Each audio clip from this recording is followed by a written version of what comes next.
Hello, and welcome back to Rev Lexus. Sorry it looks so dark, it is like 6:30 in September in Scotland, and we've just got the rain and it's grey and horrible. But anyway, without further ado, we digress with a Lexus LC video, from, in particular, my Lexus LC. So I'm just over 35,000 miles. So I've done about 3,000 miles in the car. Still tight as a drum, which is the main thing. What I wanted to touch on was some things I like about the car. Just kind of as an update. So my previous video we had mentioned the front camera thing, which would have been a nice addition.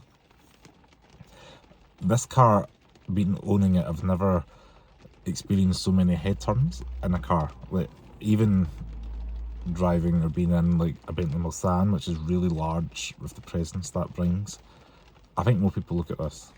Okay, I was only a day with that car and I've had this car for like 4 months, but just the initial public reaction is more positive with this, and more people are more curious even what the car is, not knowing it's a Lexus, never mind what type of Lexus it is. Without a word of a lie, I was at Greg's once and somebody asked, was this an LFA? And I don't know why I said this, and I was like, oh, sadly not, but I should have just said no, it's just an LC500, or it's an LC500. Because the LFA is obviously a dream car for many Lexus enthusiasts, never mind car enthusiasts, because of the V10, etc. Is my bear fell down? No, he's alright. You can see the little Lexus bear. That's from the Lexus SC 430 event down south years ago, so he's living back there, living his life.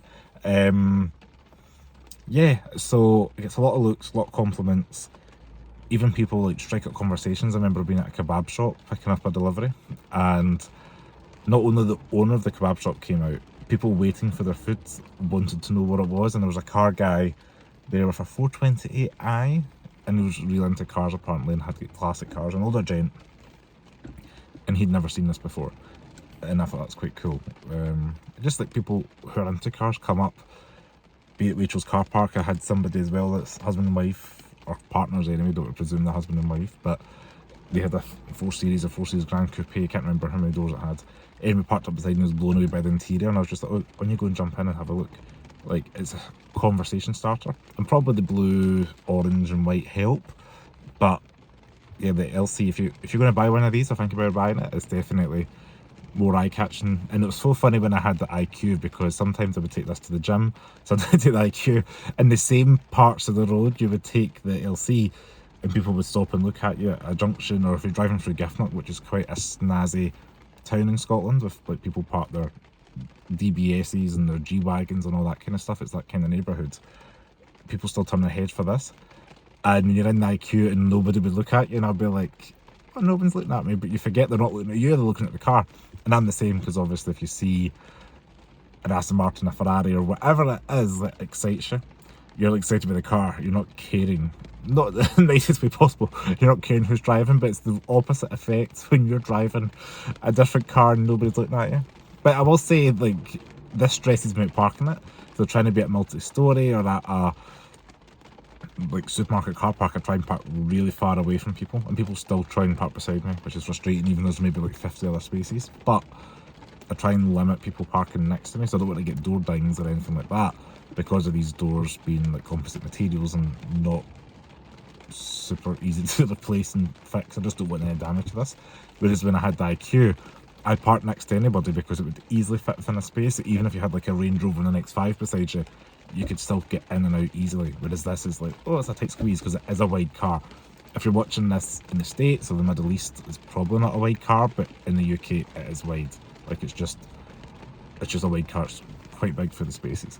That's a bit of a negative actually, but the length isn't too bad. I can't remember if it's like, is this 5 meters? Is it 4.9 meters? I remember it being narrower when I first bought it and done my dimension check against the XJ. It is shorter than the XJ, but I can't remember by how much. But it does fit in spaces a little bit neater, I guess, but it's just dead chunky. So you can't always open the doors, or because the doors are so huge, it's really tight to get beside me. And if anybody's familiar with a train station here in the UK, like White Craig's train station, the parking spaces are probably built for 1970s cars. It's ridiculous. And it's always mobbed. Like, I could be there, say 7 or half 7 in the morning, and it's fine. You come back and the car park's just mobbed. I'll park away at the bottom and it's just full. And actually I got chatting to somebody from Switzerland who had not a CL, what's it called? The AMG GT. I never knew they'd done this one, but hunting in Europe is the 43 version of that, because we get the 63 AMG GT, like 4-door thing. And he had the 43 version, which was quite cool. So I'd never seen that, so I managed to get a quick eyeball over that because he was kind of chatty about cars, so it's quite good for that. But yeah, digress. So parking and get the attention, that's my two things about it. But I got more comfortable with the car, happier taking it places, taking it to car shows, it gets compliments, and that's what the car's about, I guess, isn't it? If it's not a commuter car for every day, it may as well bring enjoyment to you and people around. And yeah, I do enjoy it for that part, especially being a Lexus as well. And talking Lexus, actually, this is going to be a full circle from being a negative to positive video back to really positive. Is the customer service is fantastic at Lexus. This isn't like a sales pitch, but it's just, I've never really had a bad experience with Lexus, and probably I've bought 4 or 5 in my life now. Is this the 5th one? I don't know. The customer service is great anyway. Speaking from Lexus Glasgow, haven't used any other dealerships across the UK, but it's just great. It's just, don't have to worry or stress. And yeah, it's a whole other video, but that's probably pushed me to Lexus way back when, just because I'd fed up with a certain other brand. And yeah, just the customer service let it down, and this is more positive. So if you're thinking of buying a Lexus, worthwhile checking out, especially if you're in Glasgow, check out Lexus Glasgow to see the customer service before getting a product, because that might swing you, just the way you treat you like a human and make you feel important. Anyway, without digressing, thank you so much for watching this video. It's now at 7 minutes. I'll see you in the next video. Comment below any thoughts you had in this video or on the car. As always, stay safe. Thanks for watching, and make sure you subscribe to Rev Lexus and help us get to the next 1,000 subscribers. Ciao.